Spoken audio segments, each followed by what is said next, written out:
Hola, ¿qué tal? ¿Cómo estáis? Muy buenas tardes. Vamos a empezar ya, son las 6:03, así que vamos a empezar para agradecer también a las personas que habéis sido puntuales a nuestra convocatoria. Eh, Me gustaría empezar dándoos las gracias por estar aquí. Yo soy Manuel Sobrino, miembro del equipo de comunicación de Save the Children, y esta tarde vamos a compartir este rato con David del Campo, que es el director de Cooperación Internacional y Acción Humanitaria de Save the Children. Hola David, ¿qué tal? Creo que ya le podéis ver también en pantalla. Hola, hola, buenas tardes. Espero que se me escuche bien. Perfectamente, David. Pues, pues lo dicho, quería empezar eso, agradeciendo que compartáis este rato, este rato de esta tarde con nosotros.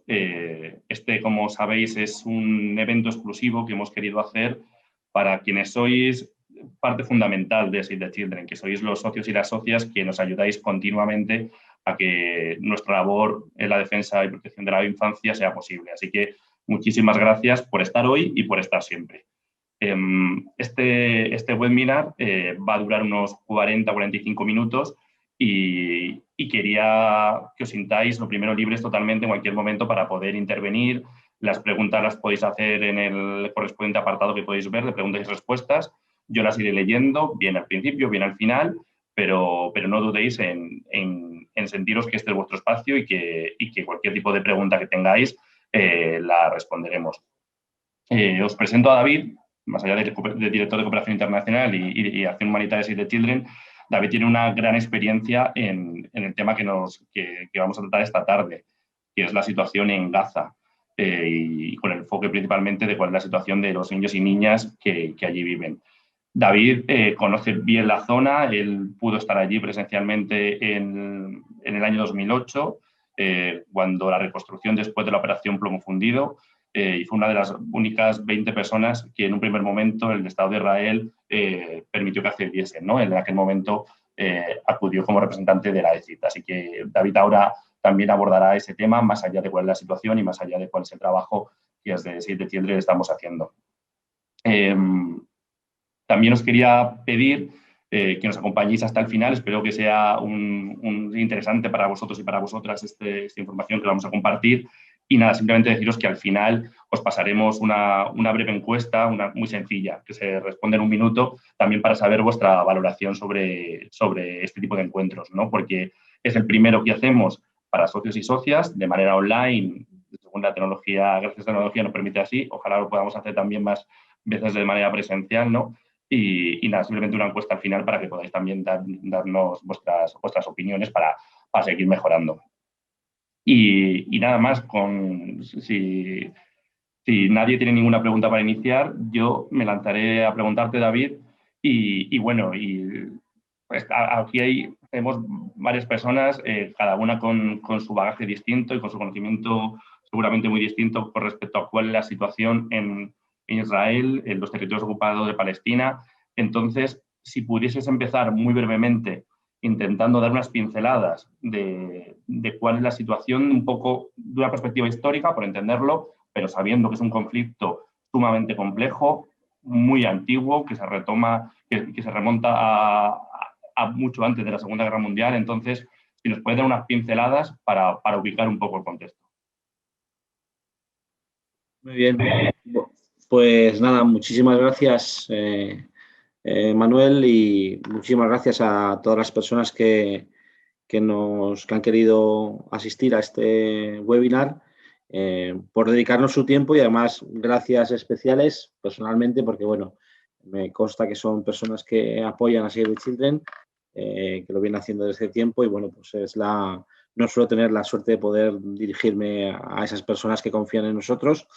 Y además, personalmente yo, pues como director de programas internacionales, bueno, pues todo vuestro apoyo, no solamente en las campañas que hacemos y también en los recursos que nos dais, que nos hacéis llegar por vuestras cuotas o por vuestras donaciones, pues yo soy un poco uno de los que se beneficia de ello. Bueno, yo me encargo de que sea un buen uso y que utilicemos bien los recursos con los que nos apoyáis, y por tanto, bueno, pues nunca había tenido la oportunidad de daros las gracias, y pues es una oportunidad muy buena para mí para agradeceros mucho. vuestro apoyo y vuestra confianza en nosotros, en Save the Children. Bueno, lo primero que dice Manuel, bueno, un poco de contexto, no mucho, porque si no el tiempo se va. Bueno, sí que es verdad que es el conflicto más largo que existe en la comunidad internacional.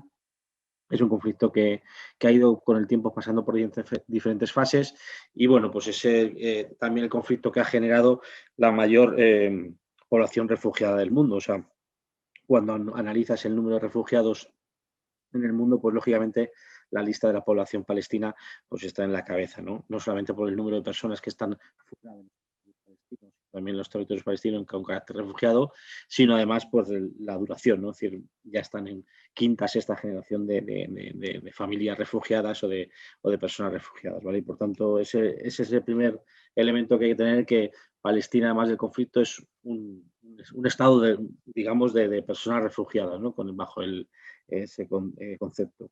La segunda, que, bueno, en el caso de Save the Children, lleva de forma permanente en los territorios y trabajando con población palestina desde 1953, o sea que es de las organizaciones que lleva más tiempo de forma permanente y, bueno, pues tiene la memoria y tiene la capacidad un poco de ver un poco cómo el conflicto ha ido, perdón, disculpad, el conflicto ha ido, digamos, transformándose, ¿no? Pero es verdad que en los últimos, Manu hacía referencia a la operación Plom Fundido. Es verdad que en los últimos 10, 12 años, bueno, desde que hay un cambio en el poder político en la franja de Gaza, la situación, en concreto en Gaza, ha empeorado y ha ido cada vez a peor, ¿no? La situación para la población de Gaza en concreto, ¿no? De la Cisjordania, que también, pero en Gaza es muy, muy complicada, muy difícil. Y, bueno, eso es a lo que nosotros nos dedicamos, a intentar atender a esa población. Pensad que otro elemento que hay que tener en cuenta es que la franja de Gaza es un trocito de tierra pequeñito que apenas es uno de los lugares más densamente poblados del mundo. Viven casi 2 millones de personas, la mitad de ellos son menores de edad y, para que os hagáis una idea, son como 40 kilómetros de largo, así que no es mucho de distancia, y unos entre 6 y 12 kilómetros de ancho. O sea que realmente un territorio muy, muy, muy, muy apelotonado, ¿no? Con la palabra de la que la población está hacinada no representa cómo está, ¿no? Y a eso hay que sumarlo porque es un territorio que está absolutamente bloqueado y aislado por Israel en el sentido de acceso, pero de todo tipo, de comunicaciones, de materias primas, de agua, de electricidad, de todo. O sea, todo puede ser bloqueado por Israel y, por tanto, ese bloqueo que habitualmente se ejerce, pues va en detrimento y, lógicamente, en hacer la vida muchísimo más difícil y mucho más complicada a la población, especialmente a los niños y niñas, que es lo que luego contaremos el trabajo. Y nada, añadiros como otra palabra de contexto, pues otra cuestión de contexto. Estamos en otro momento de intensidad, digamos, de ofensivas militares, donde, lógicamente, cada, digamos, acción, digamos, de lanzamiento de pequeños proyectiles o lanzamiento de pequeños artefactos desde Gaza hacia Israel es respondido por Israel de forma muy contundente. Y, bueno, pues ya habéis visto lo que son los bombardeos. Los bombardeos son, digamos, la parte más visible de una situación, pero lo peor no es el bombardeo en sí, que además, lógicamente, la pérdida de vidas humanas, sino, lógicamente, la situación de absoluto colapso del territorio y de lo que la vida conlleva. O sea, que en este momento estamos en un momento, en lo que se refiere humanitario, de alta complejidad y de crisis humanitaria muy importante, porque las condiciones de vida están empeorando muy rápidamente y, además, con muy poca posibilidad de responder por parte de las organizaciones humanitarias más de lo que hacemos en este momento. Habría un elemento, David, también, que sería el tema de que no afecta tanto a Gaza, a la franja de Gaza, porque el espacio, como dices, es muy, muy pequeño, pero sí a Cisjordania, que es la parte de la ocupación, es decir, de cómo lo que es Israel sigue con esa política expansionista que va más allá de su territorio y que quiere, ¿no? Considera que hay un territorio de la actual Palestina que le pertenece, ¿no? Y entonces todavía sigue teniendo esa política de colonización de esos territorios. Sí, Israel, en este caso, en la parte de Cisjordania, lo que hace es ir ocupando de forma ilegal territorios que formalmente no le pertenecen, ¿no? Pero no porque lo diga Save the Children ni David del Campo. Es decir, hay unos acuerdos internacionales en los cuales hay unos territorios que no le pertenecen a Israel y se produce una ocupación progresiva, lenta en el sentido con el tiempo, en la cual va anexionando territorios a través de la ocupación con población, digamos, de Israel o lo que son los famosos colonos, ¿no?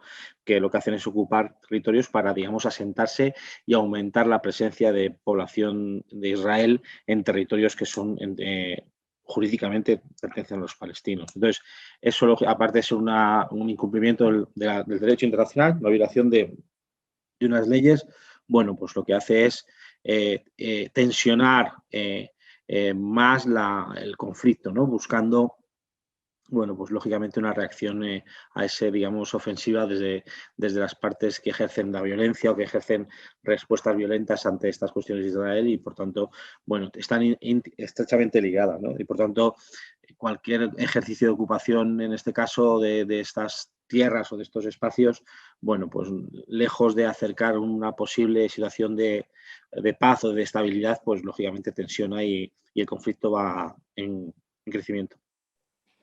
Mencionabas ahora, David, los últimos bombardeos que han sido en mayo, que han sido 11 días, donde todo el foco internacional ha estado justamente en esta zona porque no se sabía hasta dónde podía llegar y no se sabía las dimensiones de unos bombardeos que han acabado con la vida de 66 niños y niñas en la Franja de Gaza en 11 días.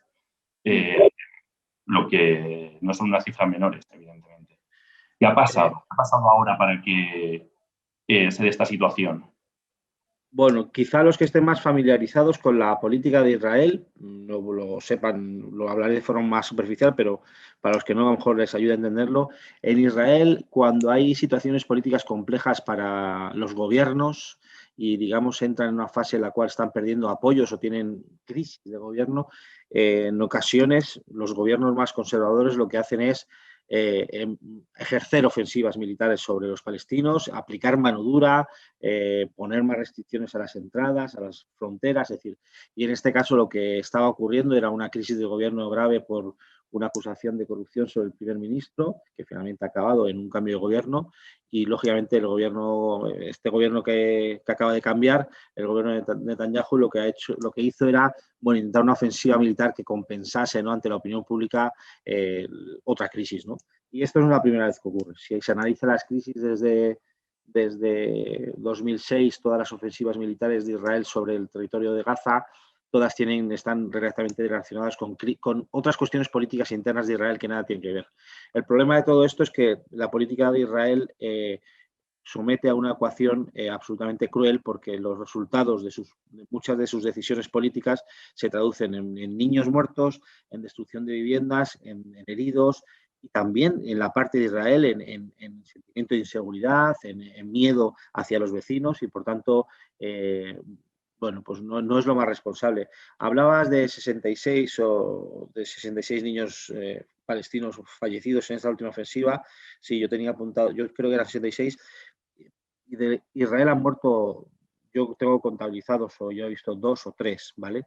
Esto explica bien la desproporcionalidad del uso de la fuerza. Es decir, nadie puede negar a ningún Estado que responda cuando le atacan, ¿no? Porque eso es un derecho, hay un uso legítimo, ¿no? Lo que sí se está, lógicamente, es la desproporción. Es decir, el bombardeo sistemático, masivo, sobre edificios donde hay población y hay constancia de que hay población civil, el bombardeo de zonas de bienes básicos como agua, tomas de luz, fábricas de harina. Eso no tiene nada que ver con eso no tiene que ver con el uso de la fuerza en defensa propia, no tiene que ver. Eso es lo que hay que poner de manifiesto, ¿no? Es decir, hay que condenar cualquier tipo de violencia, pero desde luego también el uso desproporcionado de la fuerza militar sobre población civil, que es lo que ha ocurrido esta vez, ¿no? Por entenderlo, claro, Palestina, es decir, yo creo que todas las personas que estamos aquí sabemos que Palestina no es un Estado como tal reconocido a nivel internacional, entonces su fuerza armada su defensa de su territorio, que en este caso es a cargo de Hamás. ¿Cómo es considerado? Es decir, ¿qué es Hamás? Para la gente que lo entienda bien. ¿Es el ejército de Palestina? ¿Es un grupo terrorista? ¿Es una milicia? Bueno, Porque es contra quien está enfocando sus disparos literalmente Israel, ¿no? sí. ¿Cómo es Bueno, esa? Hamás lo primero es un movimiento político instalado en el territorio de Gaza que ha ganado y que ganó y ha ganado en dos ocasiones las elecciones que allí tuvieron lugar y, por tanto, ese movimiento político ocupa el poder político del territorio de Gaza.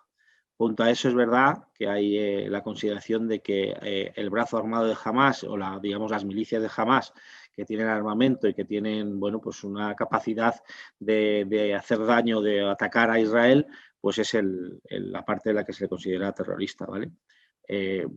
No hay que negar que efectivamente es así, son grupos armados que ejercen acciones terroristas, acciones violentas sobre el territorio de Israel, que son totalmente condenables y que no deberían ocurrir. Eso es lo primero.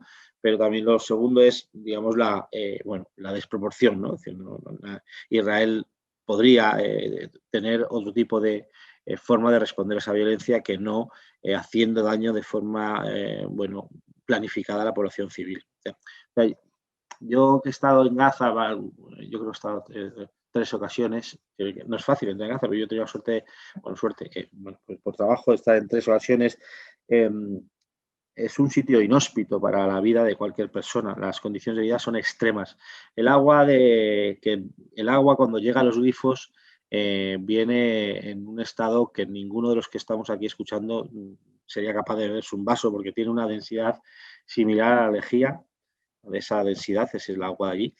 Tiene una salinidad altísima, o sea, claro, nosotros estamos acostumbrados a ver un agua de altísima calidad de aquí en España, bueno, pues te produce este rechazo en las papilas gustativas por la sal que tiene, y luego un color, evidentemente no es transparente, tiene un color, bueno, pues hay un toquecillo amarillo, pues que, bueno, pues es totalmente, eso es cuando tiene acceso a agua. Lógicamente Israel también ataca esas tomas de agua. Lo mismo con la luz, los cortes de luz son permanentes. Los cortes de luz no significa que no tengas luz en tu casa, significa que cualquier industria se paraliza. Los hospitales funcionan con generadores, por tanto, los riesgos que hay para las pacientes son altos. Y luego, pues una cosa que se deciden, 2 cosas importantes, se deciden, es decir, no se destruyen escuelas en los bombardeos de forma casual, una vez sí, pero cuando se producen bombardeos cerca de las escuelas es que hay una intencionalidad de hacer daño o de meter miedo. Y la otra cosa, una de las cosas que hizo Save the Children hace poco fue sacar un informe. En torno a 500, 700 menores de edad son detenidos y ingresados en centros como en cárceles por el ejército de Israel. Eso es absolutamente ilegal. No hay, salvo que haya una evidencia de que ha habido un acto tal, pero la detención preventiva de menores de edad solo ocurre con Israel. Sí. Y sacamos el informe pues, sobre todo porque es una gravísima violación de derechos humanos. Es decir, a nadie se le ocurre, en ningún país se le ocurre que el ejército detiene a niños y a niñas y los somete durante 3, 4, 5 días a aislamiento en una celda.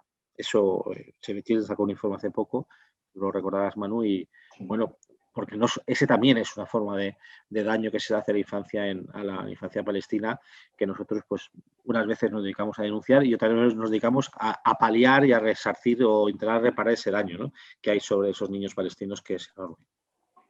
Claro, porque ¿cómo es la vida de un niño o una niña, un adolescente que viva en esa franja de Gaza es decir, lo que estás comentando ahora, que claro, que es totalmente irreal, ¿no? Porque cierto es que no pasa en otros países y que es un Estado democrático el que está haciendo eso, no nos olvidemos, ¿no? Como es Israel.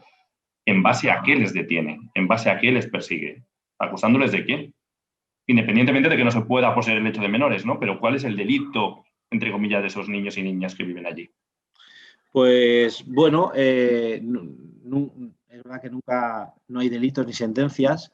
En ocasiones es o bien acusaciones sin justificar, en muchos casos, de colaboración con otros que están haciendo alguna acción que no terrorista, colaboración en temas de información, colaboración en daños materiales. Es decir, no es sostenible en el sentido jurídico ese tipo de detenciones y es grave eso. Y me preguntaba sobre cómo viven. Claro, en Gaza no hay ningún niño o niña que no tenga contacto directo o bien con que algún familiar, amigo o de su comunidad ha muerto en algún bombardeo o ha sido herido, o alguien que no haya visto afectada su casa, su vivienda o el negocio de sus papás y sus mamás por los bombardeos. Es decir, es una infancia absolutamente golpeada sistemáticamente por la violencia del conflicto. Y luego, pues, la salud mental, por ejemplo, de los niños palestinos, donde en Save the Children trabajamos mucho, pues lógicamente tienes unos porcentajes de neurosis, de trastornos del sueño, de temas graves, de intentos de suicidio muy altos, porque tiene un porcentaje altísimo de daños en la salud psicoemocional, lógicamente en un contexto en el que si no son bombardeos, son bloqueos, si no son cortes de luz, si no son cortes de agua y si no son que se han llevado preso a su hermano o a su padre, ¿no? Entonces, es una infancia muy, muy difícil. En pocos lugares puedes encontrar una infancia tan duramente golpeada durante tanto tiempo de forma continuada y, por tanto, bueno, pues no es luego el mejor sitio para ser niño en el mundo. Y que evidentemente tampoco tienen nada fácil poder salir de allí. Es decir, en No. calidad de protección internacional, de ser reconocidos como refugiados en otros países, no tienen nada fácil. Es imposible. Una ratonera aquello. Sí, no. Gaza en el sentido de movilidad y del derecho de las personas a poder moverse, bueno, en Gaza no puede salir nadie. Es muy difícil entrar también porque tiene, digamos, 3 puertas, digamos, 3 sitios y entrar es complicado, pero salir a la población de allí es complicadísimo, muy complicado. Vamos, solo pueden salir o por los túneles de Raqqa, digamos, de los túneles del sur de Egipto que existen, pero esos son de alto riesgo y además esos túneles son para actividades ilegales o paso de arma o bueno, pero no. El niño que nació en Gaza morirá en Gaza. No. Desgraciadamente ningún niño, es muy difícil. Aparte, ejercen un control enorme sobre eso, claro. David, la situación ha cambiado políticamente en Israel, ¿no? Justamente como mencionabas, nada es casual, ¿no? Y justamente esos bombardeos tienen que ver mucho con la situación de Benjamin Netanyahu antes de que llegara esta semana, bueno, este domingo pasado, que fue cuando 8 partidos políticos de la oposición se han puesto de acuerdo para formar un gobierno alternativo. ¿Qué situación crees que podemos esperar ahora? Porque de las primeras acciones que ha tomado este nuevo gobierno ha sido bombardear Gaza, ayer por la mañana. Sí, bueno, eso va por las encuestas de opinión, que aquí también como los SUCIS, digamos, esto de las encuestas electorales y de sondeos de opinión, digamos, necesitan de ejercer la violencia sobre Gaza para mantener una cierta popularidad.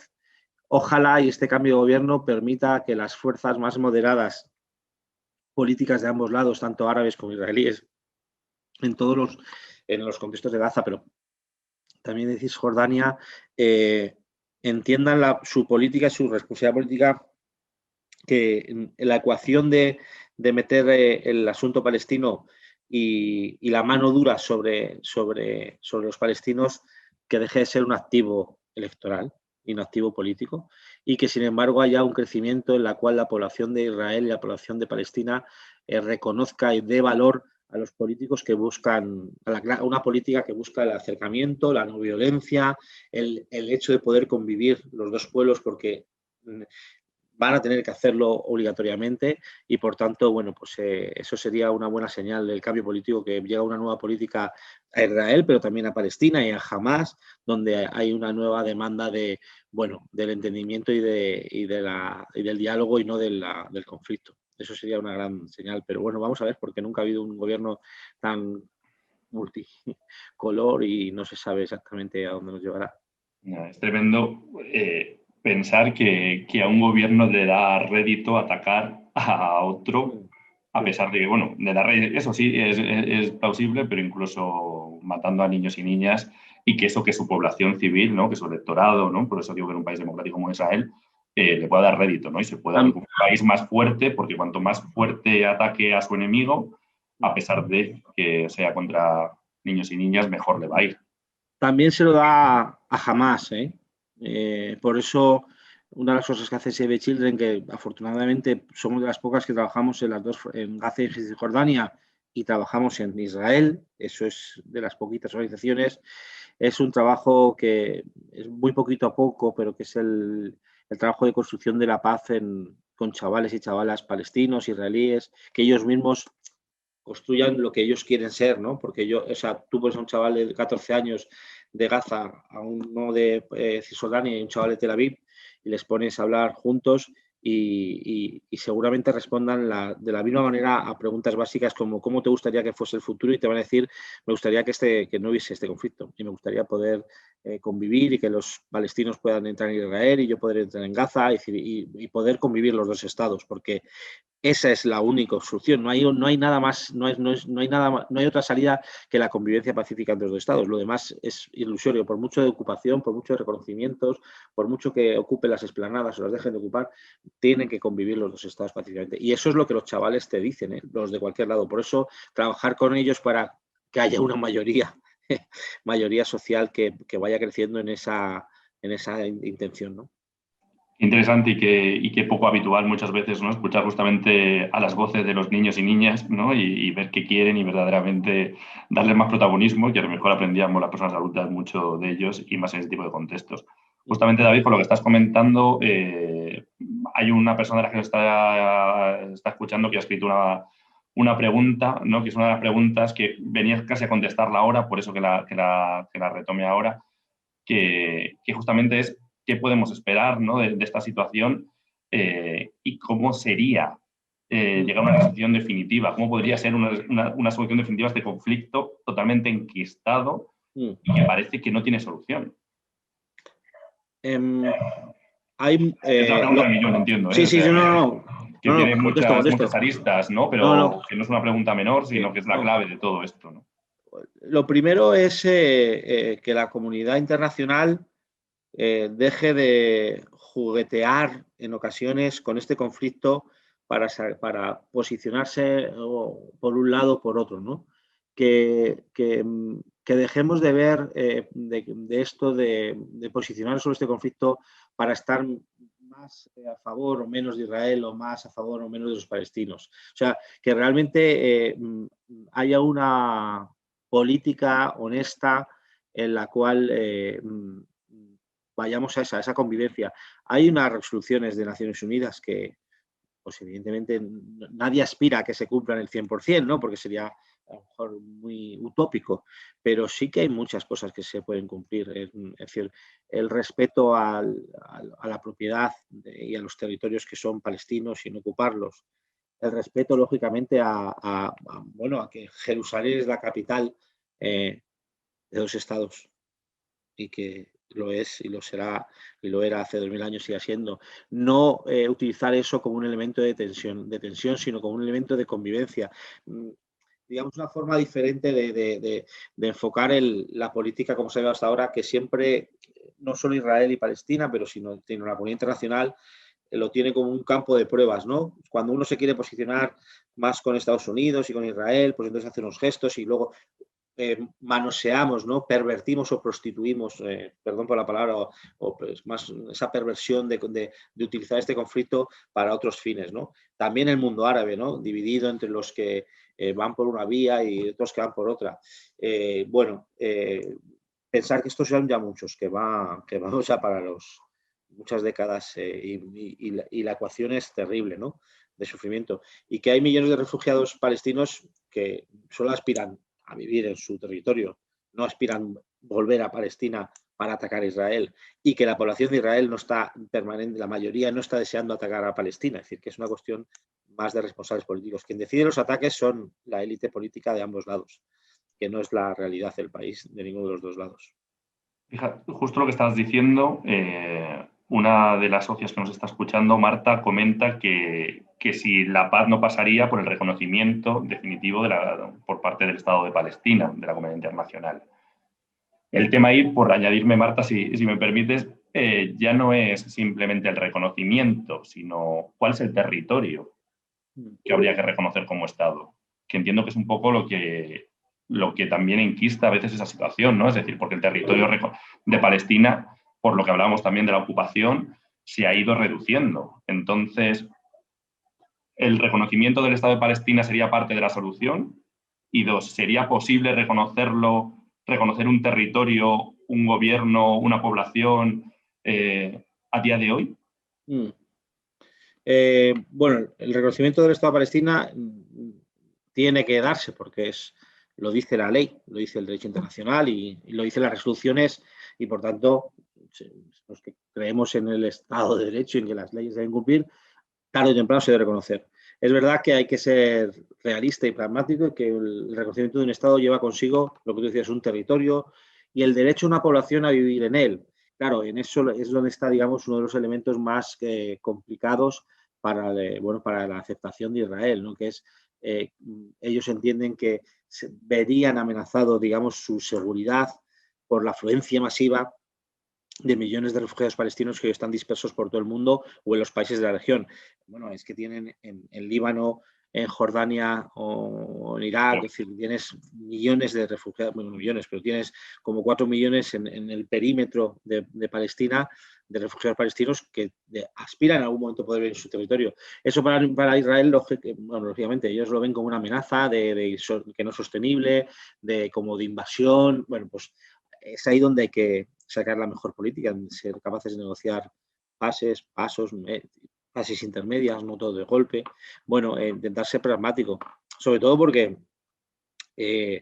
a Israel le iría mucho mejor con una estabilidad con su vecino, y a Palestina muchísimo mejor si tiene una buena relación con su vecino, que además es un vecino rico, es un vecino ejemplar en muchas cosas, en investigación, en economía, es decir, les iría muy bien, ¿no? Y aparte, lo que pasa es que hay mucha gente que quiere tensión, o sea, muchos intereses en el mundo árabe y en el mundo occidental de querer, digamos, bueno, pues que el conflicto le ponen problemas a Israel y por tanto eso es bueno para unos y le ponen problemas también a Palestina, que eso es bueno para otros. Entonces, por eso digo, alejar, digamos, la peor política de este conflicto, ¿no? Y que solo se acerque la honesta y la buena, ¿no? Que es la que debería aspirar a eso, que haya un Estado de Palestina, que convive con el Estado de Israel y que las poblaciones pueden convivir pacíficamente.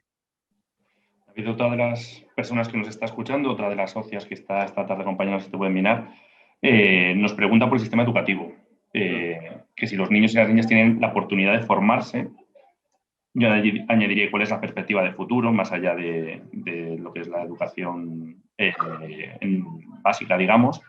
Y si puedes ahí también, porque yo creo que es ilustrativo, contar qué es lo que hacemos justamente desde el CIS de Chile en la zona en cuanto a la educación de esos niños y niñas, ¿no? Por la complejidad del propio sistema educativo en estas condiciones de las que estamos hablando. Vale. El ámbito educativo es uno de los principales donde Save the Children trabaja en Palestina y lo hace desde hace muchísimo tiempo y bueno, y lo hacemos en los dos territorios. Hacemos tres cosas principales, ¿no? Para entenderlo. Una, lo que es, digamos, al fortalecimiento del sistema, ¿no? Y lo hacemos de dos maneras. Una, capacitaciones de maestros, apoyo a los maestros en el sentido de medios para poder trasladarse, de compensación. Es decir, el maestro palestino, pues evidentemente está muy insuficientemente pagado. Además, una de las cosas que Israel hace es la suspensión de las transferencias que tienen, y por tanto el dinero, si ellos no quieren, no llegan, y por tanto muchas veces lo que hay es se cubre eso con un complemento a través de organizaciones internacionales y de gobiernos que cubren esos salarios. Y Save the Children hay una pilar que es el apoyo a los maestros y maestras en diferentes formas, ¿vale? La segunda, infraestructuras, ¿vale? Todo lo que tiene que ver con medios dentro de la escuela, materiales, bueno, pues todo lo que pueda, digamos, reforzar el sistema y suplir las carencias que tiene pues una educación pública allí, lógicamente, pues con recursos limitados. Y por último, los niños y las niñas, ¿vale? ¿Qué es lo que hacemos principalmente en la parte educativa? Uno, con los niños y niñas, una parte que tiene que ver con actividades de ocio y tiempo libre, pero lo que llevan detrás es un programa de atención psicosocial, es decir, a través del juego es donde en los colegios detectamos pues, a los chavales o las chavalas que tienen pues, traumas, que están en situaciones difíciles, también a través de esa parte que jugamos, que es del juego de ocio, es cuando descubrimos los problemas familiares que hay y bueno, pues de alguna manera un acompañamiento, digamos, de protección a través de la escuela. Aunque formalmente lo hacemos como educación, pero lo que es una actividad, son, digamos, un pilar de protección, sobre todo para el tema de salud mental y de protección familiar, porque muchas veces es a través de la escuela en el único sitio que tenemos para poder entender o saber si tienen algunos problemas que no vamos a poder saberlos nunca, porque los servicios sociales allí pues no lo darían. O sea que ese sería nuestro participativa. Lo hacemos en los dos territorios, en Gaza y en Cisjordania, y bueno, pues lo hacemos también gracias a que muchos socios nos dejan unos recursos muy importantes. O sea que si alguna vez quieren ver algún proyecto, hay muchas fichas y encantado de compartirlo. Sí, no, totalmente. Por eso no nos cansaremos de agradecer, ¿no? Y ahora que están aquí con nosotros, especialmente, ¿no? Que podemos hablar de tú a tú. María tenía otra pregunta, la compañera que ha hecho esta pregunta, pero la voy a retomar después porque Lourdes, otra de las socias que está aquí con nosotros, preguntaba justamente sobre esto, de lo que estabas hablando, ¿no? De todas nuestras actividades que estamos haciendo en Palestina, que no solo educativas, entiendo, sino en general. ¿Cuáles creemos que son más eficaces, ¿no? A la hora de tener impacto verdadero en la infancia, ¿no? O cuáles a lo mejor tienen un impacto más inmediato, cuáles son un impacto más a largo plazo, ¿no? De todo lo que desarrollamos, ¿no? O incluso también, permitiéndome añadir, qué nos gustaría hacer quizás que no estamos haciendo ahora mismo. Consideramos que sería interesante poder desarrollar en algún momento para poder proteger mejor a la infancia. En el caso de Palestina y en Gaza, pero en el caso de Palestina, lo más importante a la infancia que vive en una zona de conflicto o vive en una zona de guerra, lo único que le queda siempre, lo último que le queda por perder, y por eso es lo que hay que apuntalar y proteger como sea, es su educación, ¿vale? Es su colegio, es su escuela, es su ámbito educativo. Cuando un niño deja de ir a la escuela, deja de estar con otros niños, deja de ser niño de alguna manera. Por tanto, nosotros ahí es donde más invertimos esfuerzos, recursos, para que pase lo que pase, en las condiciones más difíciles, con la excepcionalidad más grande, los niños puedan seguir yendo a la escuela o a su espacio educativo. Porque ahí es donde van a seguir siendo niños. Porque todo lo que les rodea es muy complicado. Sus papás no tienen trabajo, no tienen medios de vida, han sido heridos en un bombardeo, es decir, todo está. Pero si tú consigues que 5, 6, 7 horas, las que sea, cada día vayan a un espacio educativo, ahí van a jugar, ahí también vamos a poder darles, pues si es el almuerzo, la comida o el desayuno, lo que sea, ahí también vamos a ver cómo están. Ahí es la única manera que tenemos de estar tocándoles el moflete, ¿no? Como se dice en nuestro argot, ¿no? Es decir, todo un niño solo puede saber cómo está si le toca ese moflete, no vale lo remoto, no lo sabemos. Entonces necesitamos verles, necesitamos tocarles, necesitamos estar cerca. Y por eso, si conseguimos que las escuelas no se cierren, que siga habiendo, eso es fundamental. Lo otro que hacemos importante es esto el tema vinculado, digamos, a la salud materno-infantil. Es decir, los 1000 primeros días de vida de un niño son los fundamentales. Todo lo que en esos 1000 primeros días de la vida de un niño, ahí se la juega, ¿no? Es decir, los niños que mueren ahí. Es decir, las enfermedades se complican, si no, se complican ahí. Por tanto, y si hay un crecimiento adecuado se construye ahí, es decir, la salud emocional, o sea, hay un montón de cosas que tienen que ver con los 1000 primeros días. Y en eso, pues intentamos, trabajamos para, bueno, con la excusa de, lógicamente, de también atender a la madre, atender al niño en esos primeros días en temas de salud, principalmente. Lo que hacemos en Palestina es detección precoz, sobre todo, de malnutrición, de temas de salud tal, para poder, lógicamente, derivar a un tratamiento lo antes posible y, bueno, el mejor de lo que se pueda disponer. La salud en Gaza es una actividad de alto riesgo porque, uno, los medios son escasos, trabajar en un hospital no es desde luego el lugar más seguro para estar en Palestina, en Gaza, y aparte una de las cosas más, de mi parte, más inhumanas, ¿no? Es los bloqueos, digamos, logísticos, ¿no? Es decir, mantener en la entrada de Gaza un camión lleno de insulina, un camión lleno de suero o de medicinas, por unos supuestos controles administrativos, burocráticos, o por garantizar que en ese camión no van bombas, pues bueno, todo el mundo sabe que las bromas llegan por otro lado y no en un camión lleno de medicinas, además son fácilmente comprobables. Por eso nosotros lo siguiente que hacemos, otras particularidades del tema de salud, ¿no? Intentar, bueno, que además del cole, la salud pueda seguir funcionando. David, te voy a hacer otras 2 preguntas.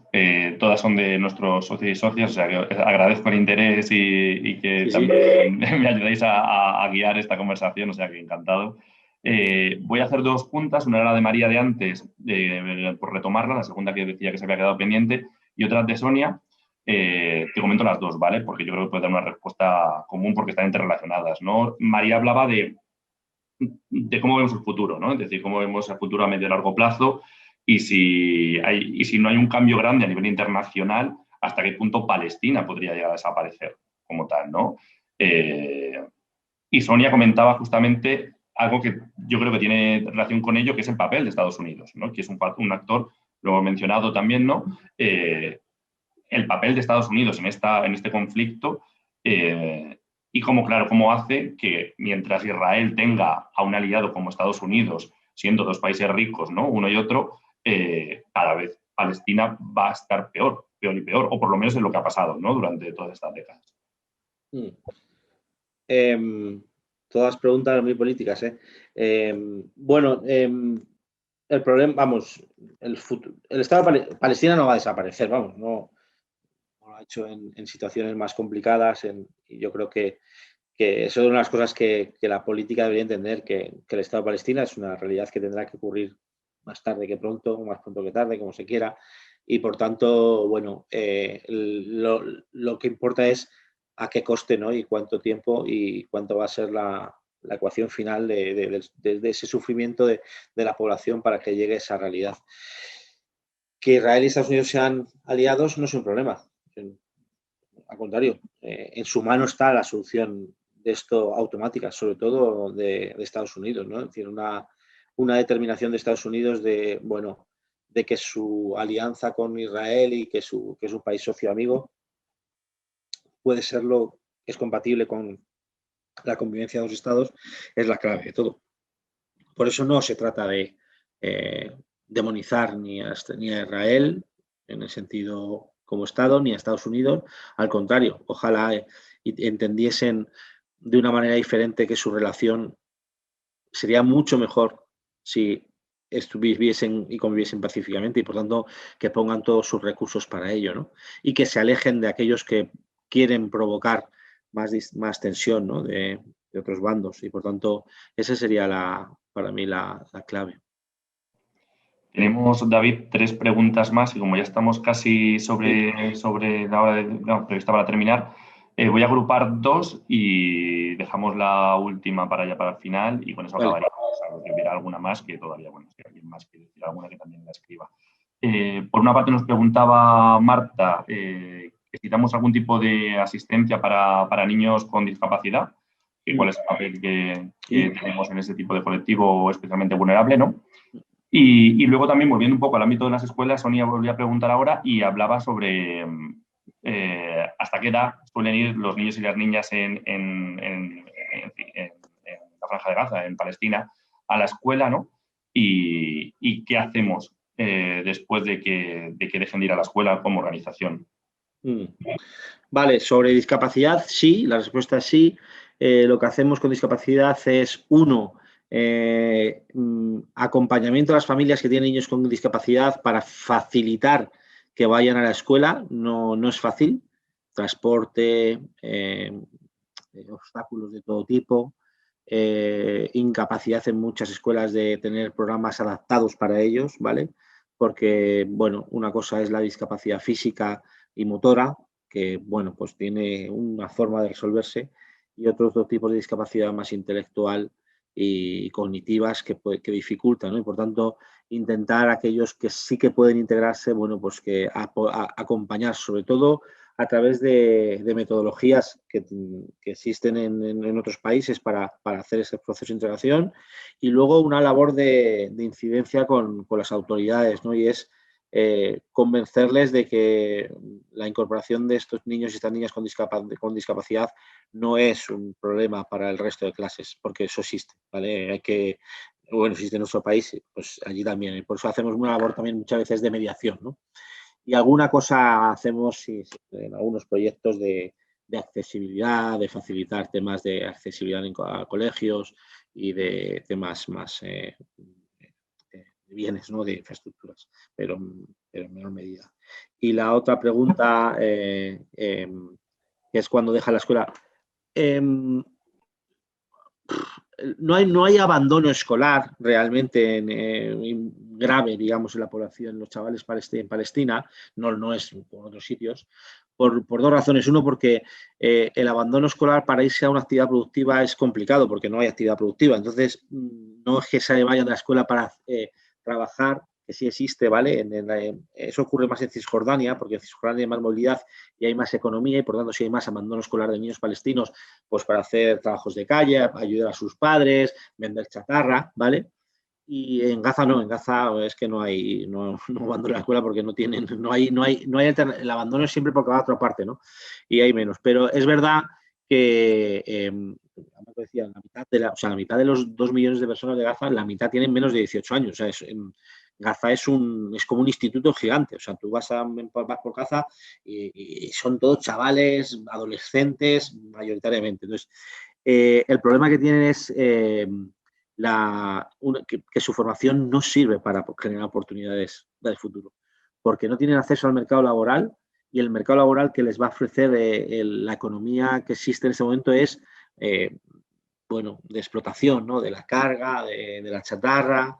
Entonces todo lo que se intenta, nosotros intentamos es, lógicamente, conseguir que algunos puedan, digamos, terminar su ciclo educativo, el de los 12 que termina allí, para ir hacia una formación más laboral, ¿no? Productiva, pero es complicado. Conseguir que acaben los 12 es un éxito, pero básicamente por eso, que lo tienen difícil para luego continuar, y por tanto no hay un incentivo. No tienen el incentivo de, si yo estudio voy a conseguir un futuro mejor. Su futuro no depende de que estudien, su futuro depende de que Gaza deje de estar sitiada, bombardeada y aislada y en toda situación, pero lo demás, por mucho que se formen, no pueden ir a las universidades porque no les van a dejar salir. Es todo complicado. David, tenemos 2 preguntas más y vale. Si te parece, con eso acabamos. Las voy a hacer como antes, las agrupo, ¿vale? Porque también tienen relación, y así, si te parece, cerramos con esto. Cristina pregunta ¿qué podemos hacer? ¿Qué podemos hacer para contribuir, ¿no? Entiendo que desde España, desde la situación desde Occidente, para empujar a esta solución, ¿no? O para proteger a esta infancia, más allá de colaborar con Save the Children, como todas las personas que están aquí, que generosamente participan en nuestras acciones, ¿no? A través de esas donaciones que nos hacen llegar. ¿Qué más pueden hacer, no? ¿Cómo presionar, ¿no? De alguna manera a estos gobiernos? Todo muy político, ¿no? Es cierto es que tenemos una base social muy activa políticamente. Y Lourdes pregunta también en esta línea, ¿no? Te dice, como buen conocedor de la situación política en esta zona, que si crees que la sociedad israelí, los movimientos por la resolución del conflicto son relevantes o son anecdóticos, ¿no? Es decir, cómo la población civil también israelí, sensibilizada hacia estos ataques, cómo lo vive, ¿no? Y qué hace también. O sea, cómo lo hacemos desde Occidente y cómo se puede hacer desde Israel, ¿no? Para buscar una solución a este conflicto. La primera, aquí en España, yo creo que la forma que tiene la ciudadanía es decirle al gobierno de España y a sus gobiernos regionales, autonómicos, que la infancia, digamos, de Palestina, pero también en otros lugares, forme parte de su agenda política. A mí me gustaría que el gobierno de España, sea cual sea, en cualquier momento, cuando viaja fuera y viaja a Palestina o habla con Israel, trata sus asuntos bilaterales, sus intereses, como es lógico, pero también dice, me preocupa la situación de la infancia en Palestina, y que se lo diga al gobierno de Israel. Me preocupa, no, pero además como amigo, como país socio. No hay futuro para Israel con eso ahí. Por lo tanto, ¿qué puedes hacer? ¿Qué puedes cambiar? ¿No? Y a Palestina igual. Y en lo mismo a sus socios europeos. ¿Qué podemos hacer? ¿No? Que España también se ponga a decir, oye, yo quiero que la infancia de Palestina forme parte de mi agenda política. No solamente cuando Save the Children, sus socios o la sociedad civil se manifiesta, ¿no? Es que forma parte de mis prioridades. Cuando salgo fuera y hablo con otro ministro, le digo, oye, ¿tú qué estás haciendo por la infancia en Palestina? ¿Podemos colaborar? ¿Has aprendido? O sea, esa, digamos, situación de la infancia en la agenda política. Y en el caso de lo de los movimientos yo soy optimista y yo creo que hay un movimiento de fondo cada vez mayor de una parte importante de la sociedad de Israel que considera agotado este tiempo, que quiere entrar en un nuevo modelo, que quiere convivir pacíficamente y que quiere algo muy importante, y es, si tú le preguntas a una persona de Israel de 52 años, bueno, pues ya tiene hijos, luego tendrá nietos, en el fondo te va a decir, yo no lo voy a ver, o no sé si lo veré, pero sí me gustaría que mis hijos y mis nietos pudiesen convivir pacíficamente en algo que generaciones y generaciones no hemos conseguido. Porque además es un fracaso colectivo de país en Israel y de Palestina. Es decir, es el fracaso político más grande colectivo de dos sociedades que no son capaces de llegar a un punto de encuentro, cuando la humanidad ha sido capaz de acabar con guerras en todo tipo, los conflictos más complicados. Deben ser capaces. Y por eso la inversión en infancia tiene mucha importancia, porque son los chavales que hoy tienen 12 y 14 años, que están correteando por Gaza o por Tel Aviv, los que dentro de 20 estarán ocupando las carteras ministeriales y seguramente ellos digan hasta aquí, ¿no? Y eso también tiene una fuerza enorme, ¿no? Que la gente joven le reclame, oiga, nosotros queremos convivir pacíficamente, pónganse de acuerdo, ¿no? Creo que esa es la parte. Y yo creo que hay un movimiento cada vez más fuerte que iremos viendo, ¿no? Cómo ocupa, ahora son 8 partidos, ¿no? Pero yo creo que habrá un momento en el que habrá una opción política, una línea política en Israel diferente, en la que, bueno, hará mucho más por el entendimiento de lo que han hecho hasta ahora las clases políticas de Israel. David, pues qué bueno acabar así, qué bueno acabar con una esperanza, ¿no?